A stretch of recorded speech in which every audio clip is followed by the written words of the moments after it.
Ahoj, ahoj, napadlo mě, že udělám jednoduchý návod na vytvoření jednoduchého tréninku v Garmin Connectu. Jo? Spousta nás má ty hodinky a nevyužívá vůbec ten potenciál, který ty hodinky mají a myslím si, že zrovna ty tréninky je jedna skvělá věc, kterou by měl každý využívat. Takže dáme trénink a plánování, tréninky, dám vytvořit trénink, běh. Tak a tady mám 3 kroky, jo. Zahřívání, běh, sklidnění. Já dneska budu si plánovat trénink, že budu běhat 60 minut v tepové zóně 2, takže já si dám pryč to sklidnění, protože domů přiběhnu v té tepové zóně 2, zahřívání si nechám a upravím teda jenom ten běh v prostředku, máčknu na ty 3 vlnky, tak a je to typ trvání, nebude to vzdálenost, ale bude to čas, takže já dám čas. Tady si dám trvání 1 hodina. Typ cíle. Tady si dám zóna srdečního tepu a dole si změním tu zónu srdečního tepu z 3 na 2. Takhle jednoduchý to je. Vrátím se zpátky šipkou. Tak a dám uložit trénink. Napíšu si tam tepová zóna 2, 60 minut třeba. Je to ale jedno. Tak, super. Tak, teďka si máčku na ten trénink.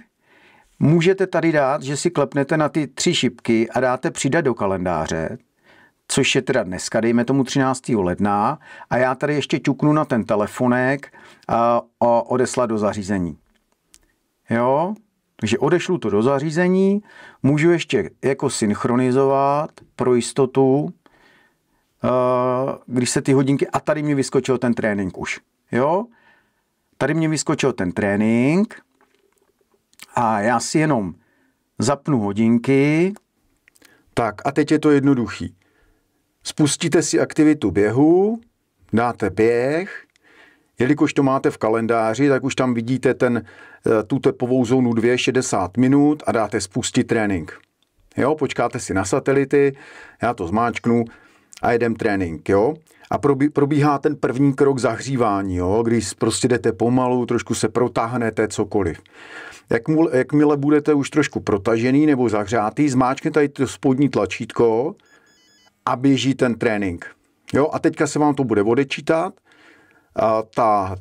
ten čas a bude vám to zároveň hlídat tep. A pokud nepoběžíte v tepové zóně 2, tak vám to za chvilku bude házet alarm. Tak, hodinky jsem si musel dát na ruku a jelikož neběžím v tepové zóně 2, tak mi to za chvilku hodí alarm, že běžím moc pomalu. Tak, vidíte to? Hodí vám to alarm a stejně tak vám to hodí alarm, když budete běžet moc rychle. Jo? Tady zkusím si trošku zaběhat doma na místě. Tak, a už jsem v červených. Už jsem v červených, jo? Příliš vysoká hodnota. Jo, teďka chvilku počkáte, oni vám ty tepy klesnou.